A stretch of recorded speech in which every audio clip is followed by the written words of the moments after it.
Hey guys, my name is Haley and I need a new tripod. No, but really, it has been a minute since I've filmed. It's been a very, very long time, like years, since I have filmed something that wasn't just a vlog. So we're going to try to get back into it. I am planning on going on a spree of filming things today, so my voice might slowly disappear because I just got over like a really, really bad sickness, cold, ear infection thing. So we'll see how long I can talk for, and that'll judge how many things I'm filming today. But as by the title, you can see I am filming a book haul. This is like a combination of, I became obsessed with special editions. My birthday was this past month, and I went on a couple trips, which included a lot of bookstores, and then also just random books I have bought over the last couple of months. So let's get right on into it.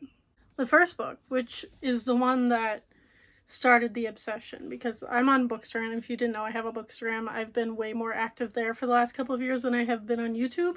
So if you ever see me disappear from there or from here, please go over there because I'm way more active on there.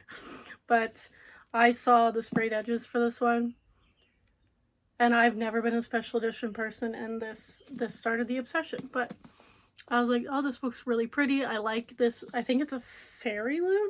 No, it's a Lumicrate, which I was like, oh, that's really pretty. I really like the cover. It's way prettier than the other cover. Like, but I saw these. And if you know me, as I have a lot of issues with ex-churches, I love stained glass windows, even though that was not the type of church that I went to.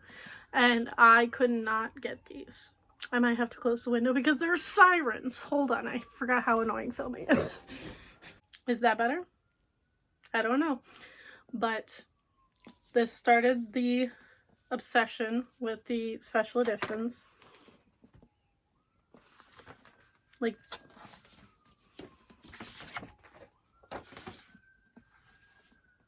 excuse me. And then the naked hardcover is also pretty. But these really got me. Have I read this? No. Have I had it for months? Yeah. Did I also buy it on ebook because I'm too afraid to ruin this copy? Also, yeah.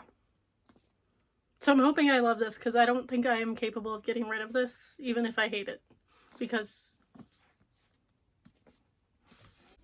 my shelf, I destroyed my shelves, mainly this one, because this is the TBR shelf, to do this.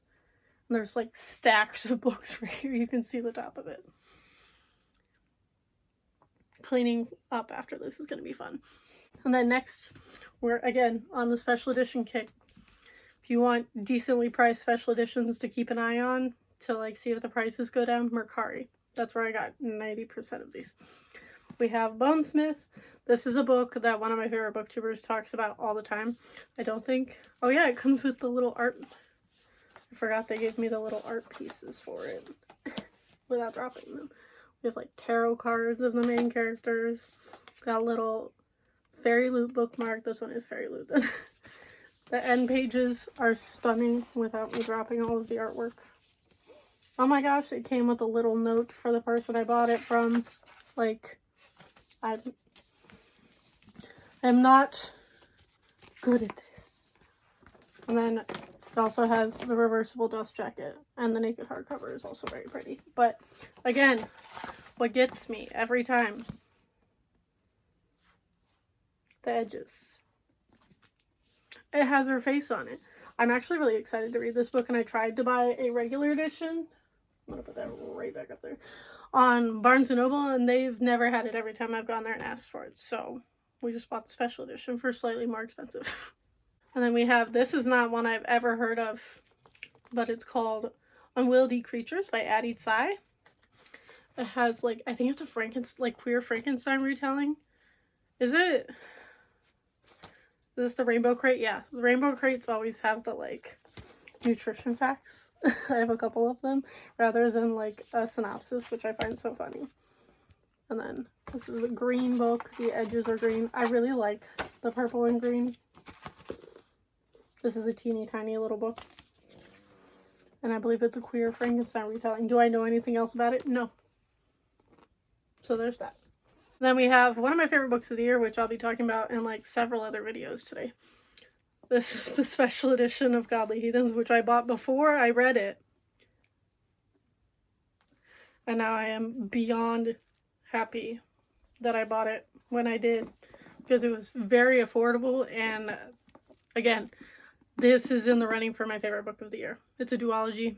I don't know if there's a special edition of the second one, but if there is, there's already other special editions of this that I want to get. I also want to get the regular version, which I still don't have, but the sprayed edges on this one really got me. This is when I stocked on Mercari forever. This is evergreen. I have actually read this. It wasn't as fantastic as I thought it could have been, but it's really cute. The end papers on this one are the original cover, and it has the nutrition facts. I just think this edition is stunning. I love the two guys on the front. I think they're so cute. And this was a really cute little queer fantasy that I liked a lot. It's very pretty. Then we have yet another. Am I saying any of these synopses? No, because I'm just here to show you pretty books right now. We have What the River Knows. This one I just like more than the original cover, which I believe is black, but these sprayed edges, excuse me, but I didn't realize how pretty this was without the dust jacket on until I got it. I had never seen anybody show it. Like, what? And then the inside of the dust jacket is all Egyptian. And if you didn't know this about me and my partner, we're very into Egyptian mythology. So I was very excited. I was literally like gasping when I opened this up and like actually looked at everything under the cover. But I'm very excited to read this. I'm actually planning on reading it this month. And here we are again. I swear I will show you things that are not special editions. These I bought literally all in the span of like a month or so on Mercari. These sprayed edges is really what got me with this one. I love this cover. I love the original one too, but I like this one's shiny. And then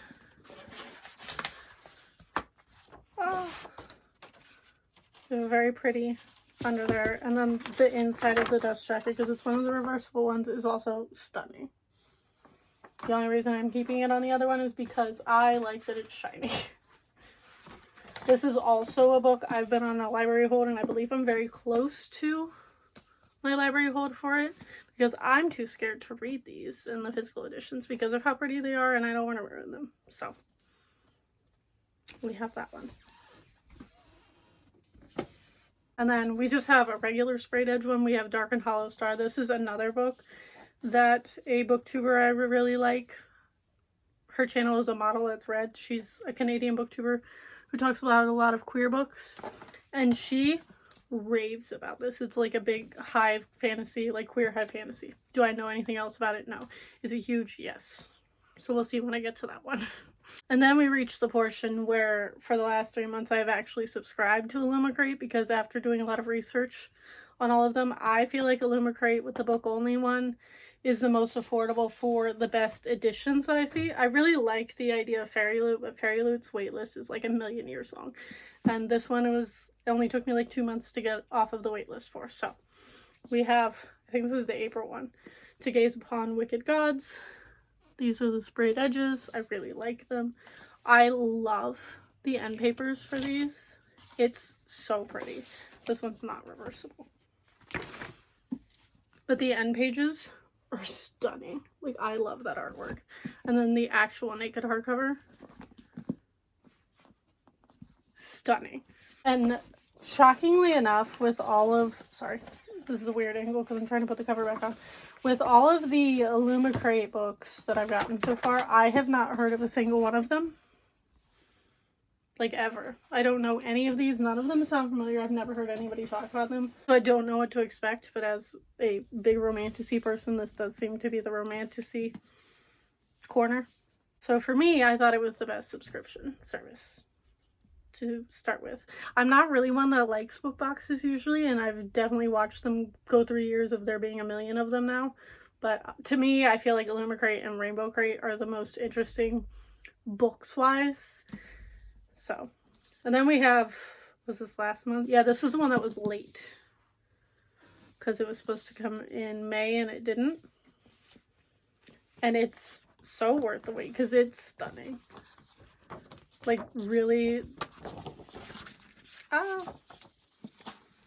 Not only are the edges of this one, but also, like, the bottoms are water. The end pages are beautiful. Do I know what this is about? No.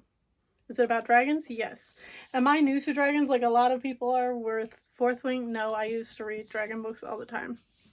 When I was younger, as a kid, teenager, early 20s, and then I fell into romance and haven't read in a while, and now we're slowly coming back. But I'm very excited for this one. It's huge. Have I ever heard anyone talk about it? I like it a lot. And then we have June's book of the month, which is honestly my least favorite so far, cover-wise.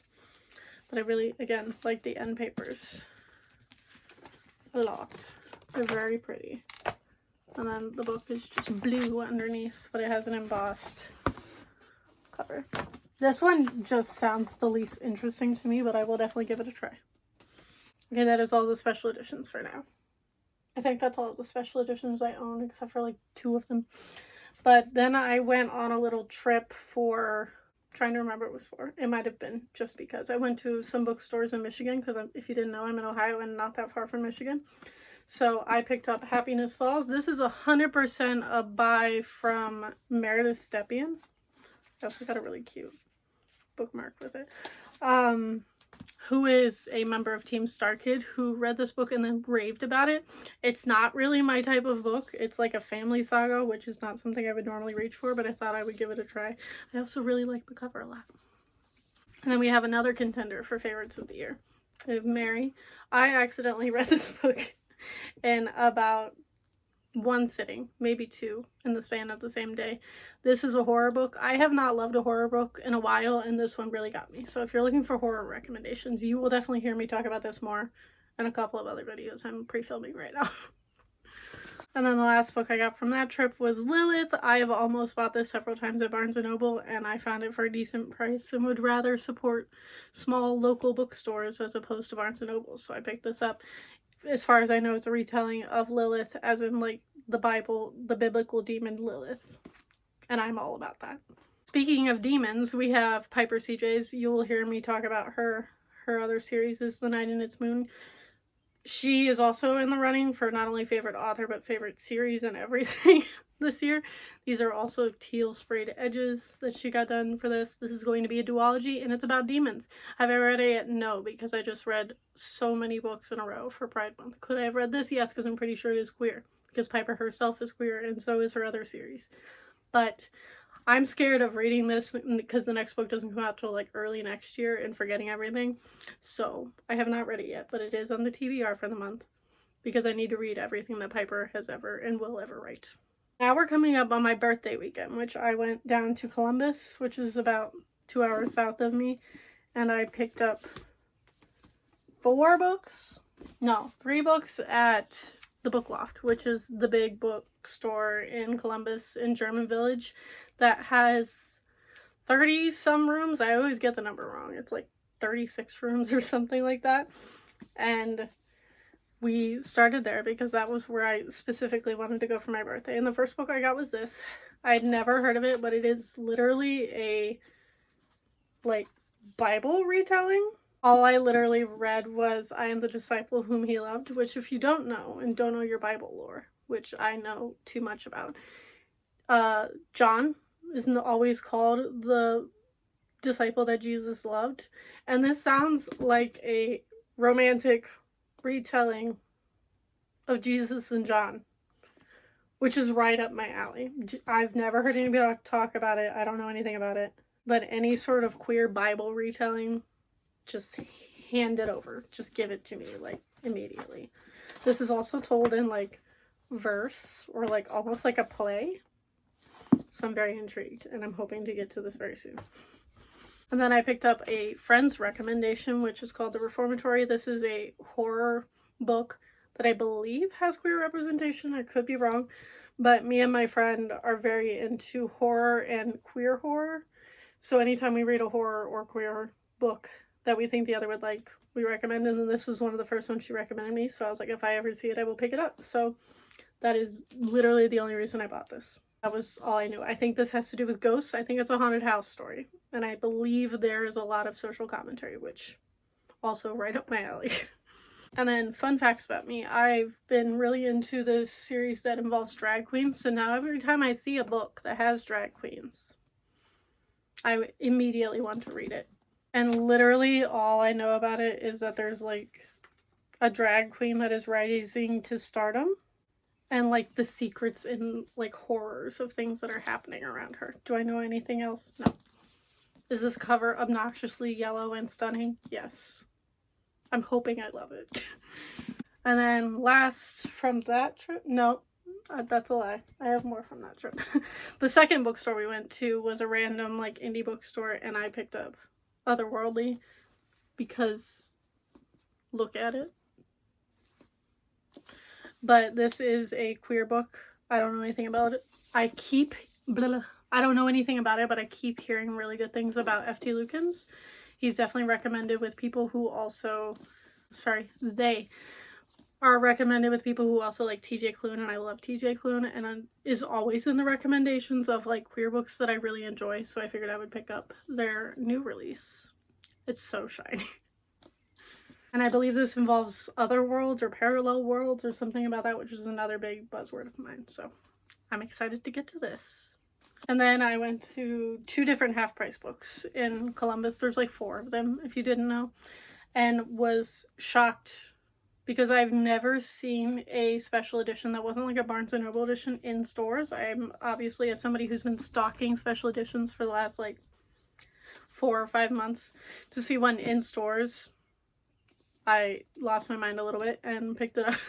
As you can see, the half-price book sticker, it's very expensive for half-price books. It was $30, but that's very reasonably priced for most special editions. So it even came with some character art. And the sprayed edges really got me. Because even when I checked this out, like when I was leaving half-price books, the cashier was like, that's really pretty. And then she turned it and she was like, oh my god, we had a special edition. That's why it's so expensive. And it's a Fairy Loot edition, which, as I said, Fairy Loot is the other book box that I would probably subscribe to if I ever get off the wait list in my life. But I don't know anything about this. I picked this one because it's not on KU or anything like that, which I found like 2 other special editions, but I could read them on KU. So I was like, let's save some money since we're buying so many books right now. But I'm very excited to have this, and I hope that I enjoy it.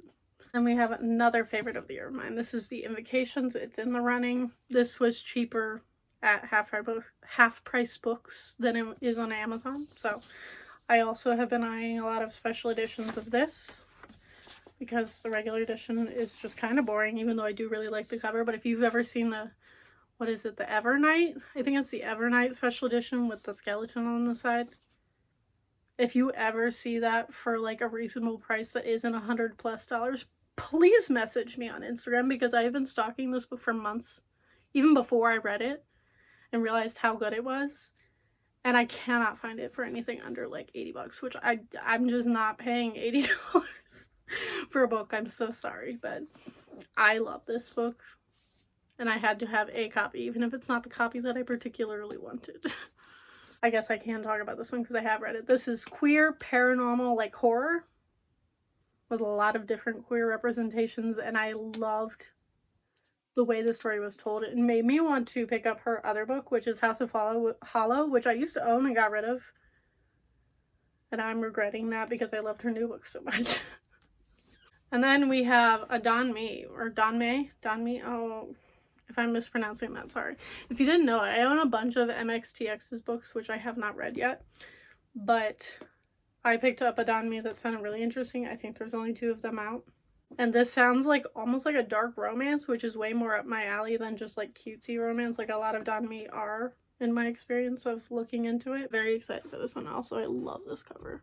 It's called the Case File Compendium. Then I just picked up 2 like feminist sounding books that I found at half-price books in the sale section. So they were like $1 or $2. And the first one being The Heart of the Circle. Is that what it's called? Yeah. The cover really got me. It just sounds very culty. I really like the cover. It was $2. And if you didn't know, I really love cult books. So I'm always down to try a new one. And then we have a book that I feel like I've checked out from the library several times and have never actually read, and that is Afterland.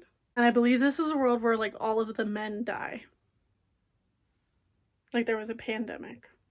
And that it's about all I know about it. I recognize one of her other books, The Shining Girls, I think is also a book that I've checked out and I don't think I ever read, but I really like this cover. I like the spine. It was $2 and I'm always down for reading more feminist literature.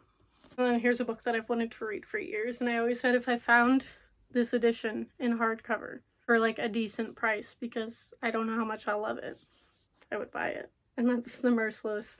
I remember when this book came out and everybody got it because of the cover. It's just a pentagram and it's bright pink. But this is literally about an exorcism. And I know it involves a bunch of girls, like teenage girls trying to do an exorcism, and that's all I know about it. And I figured this could be a really good read for either like Summerween or just like actual like fall Halloween months. And then last from that birthday trip I got is The Picture of Dorian Gray. This is just a book I've always been vaguely interested in, and I found these like shiny edges with this really creepy painting on the cover, and I was like, that if I'm gonna own a copy of this book, I don't want one that's boring. So this was literally $5 and I was like, I can do that. And I just really like this like leather bound edition with the shiny edges. I'm very excited about it. And then we have a couple more. I went to a book swap and it was literally like queer books that you would bring. Like, I think you were supposed to bring a book or two to swap with other people, and then you just went around the tables to see what other people brought, and however many you brought you could take. And somebody brought these, which this is a series that's always been on my radar. I'm just not a really big YA reader anymore, but this one still interests me. So I have Children of Blood and Bone and Children of Virtue and Vengeance, and they also told me that the third one comes out like this month, and I was like, okay, I will absolutely take those books for free because I've always wanted to read them, and I probably would have never picked them up myself. So I was very excited about that. And then these last four are just random ones that I've picked up over the last couple of months. First being Just for the Summer by Abby Jimenez. I have not read either of the other books in the series, but everybody who keeps reading this summer has been absolutely raving about it, and it just, I had to. It was on sale for like one of the Amazon sales like a month or so ago, and it was like $7, and I was like, sold, give it to me. So I'm planning on reading this very, very soon now that Pride Month is over, because I was reading all queer books for Pride Month, and this one, as far as I know, is not queer, so I was holding off on it, but I definitely think I'm going to get to it soon. And then we have a book that I found in a Little Free Library, which I sometimes get really, really good books in Little Free Libraries. This is one I found up in Cleveland because I have friends who lived up there, and it's Big Swiss. And this is just one of those weird girl lit books that has been on my radar since it came out, and they had this perfect edition of it in a Little Free Library for free, so obviously I snagged that. Then we have Yellowface. This is 100% I remember this coming out. I remember winning all the awards. It did sound interesting to me, but this was 100% a buy because of a girl that I follow who annotated the crap out of it, and like she just hyped it up so much that it finally convinced me to buy it. So I found it for cheap on, I think it was Amazon Marketplace, and now I own it. And then last but not least, I have a book, again, another big booktuber recommendation, called The Book of Doors. I found this at a library book sale months ago, which the end pages, and this really reminds me of like Neverending Story, where you like find a book that has like another world in it, and it's like people hunting down the book. Like, it just gave me Neverending Story vibes, and I love the cover, and it was highly recommended from said booktuber, so I got it for like $1 at the library book sale. And that is it. Those are most definitely not all. If I was here talking about every single book that I've gotten like in the last couple months or this year, we'd be here forever. But those are most of the books that I have picked up in the last 2 or 3 months, mostly from my birthday weekend. But I hope you all enjoyed this. Thank you all for watching. I am hoping to get on more of a normal uploading schedule, like regular uploading schedule, so YouTube doesn't penalize me for not doing that. But again, if you want to see more from me and I haven't been here in a while, please go check out my Bookstagram. I'm there all the time. I do a lot of TBRs on there. I do a lot of things that I don't always do on YouTube. So please go check that out. Thank you all for watching, and I will see all of you guys next time.